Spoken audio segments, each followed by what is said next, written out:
Salam Adaolo, j'espère que vous allez bien. Aujourd'hui, je vais aborder avec vous un nouveau métier du web qui est celui de rédacteur, rédactrice web. Et je vais ouvrir du coup une nouvelle série de formations que j'ai décidé d'intituler Écrire pour le web. Et on verra dans cette première formation comment organiser et structurer sa rédaction pour le web. Avant de vous mettre sur votre clavier et de commencer à rédiger concrètement le texte, il faut d'abord le préparer.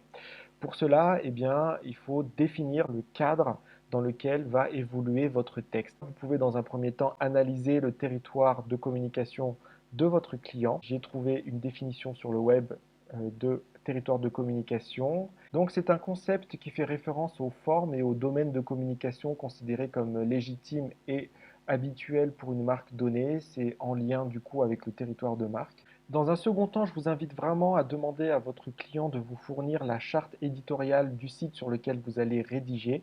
C'est un document qui encadre toutes les règles de rédaction qui doivent être respectées. Ça comprend notamment le ton, le style, est-ce que vous utilisez le vouvoiement, le tutoiement, quelles sont les sources autorisées et même certaines formes d'expression à privilégier. Enfin, dans un troisième temps, vous pouvez concevoir un mind map. Vous voyez, j'ai mis un lien dans la présentation qui vous permet d'accéder à quelques exemples. J'en ai choisi un ici sur comment protéger la barrière de corail pour les générations futures. Et vous voyez, un mind map, en fait, c'est une prise de notes, une forme de schéma qui s'organise autour d'une idée centrale qui est reliée à différentes ramifications qui du coup représentent les idées secondaires. Tout texte sur le web devrait avoir une finalité, un objectif, une raison d'être déjà économique et au moins d'un point de vue de communication. Pour cela, il faut, avant de commencer à rédiger, se poser par exemple la question de est-ce que mon texte va servir à optimiser le taux de conversion de mon client. Donc le taux de conversion, c'est le fait de passer à un prospect, c'est-à-dire quelqu'un qui serait intéressé par le contenu du site ou les produits du site, à un client, donc quelqu'un qui va acheter. Vous pouvez aussi vous demander si votre texte n'aura pas pour objectif d'améliorer l'image de marque de votre client, de l'entreprise de votre client.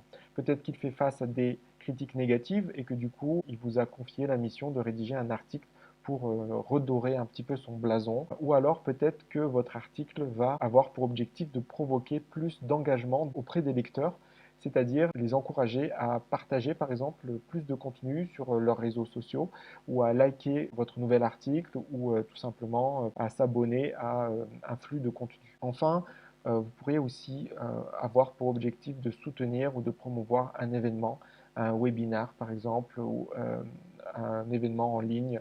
Une fois que vous avez terminé de définir le cadre et de définir les objectifs de votre article, vous allez pouvoir vous consacrer à la recherche de l'idée principale de votre rédaction. Pour cela, je vous invite déjà dans un premier temps à chercher les tendances et les sujets du secteur. Je vous invite à utiliser Google Trends qui permet de vous donner des indications sur les recherches les plus effectuées en ce moment sur Google.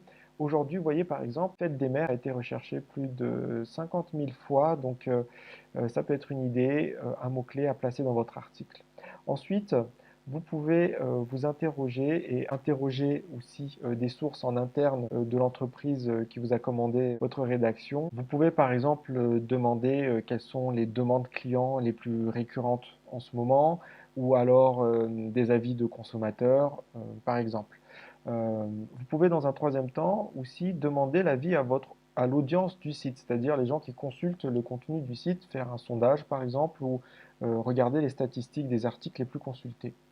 Vous pouvez aussi après faire une étude de la concurrence pour savoir quels sujets ont déjà été traités et vous différencier ou vous spécialiser.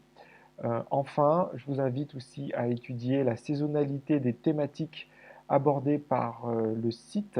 Il y a notamment des thématiques qui sont plus abordées en hiver, d'autres en été, etc. Donc c'est important aussi d'avoir cette lecture. Je vous propose qu'on s'arrête là aujourd'hui. Si vous voulez recevoir cette formation complète, n'hésitez pas à envoyer votre CV et votre lettre de motivation à l'adresse info@madaolstar.org. On pourra comme ça vous contacter si vous avez besoin d'autres formations ou si on a des opportunités professionnelles à vous proposer. Voilà, c'était un plaisir de faire cette vidéo. Je vous dis à lundi prochain pour la suite. D'ici là, passez une très belle semaine. Ciao tout le monde!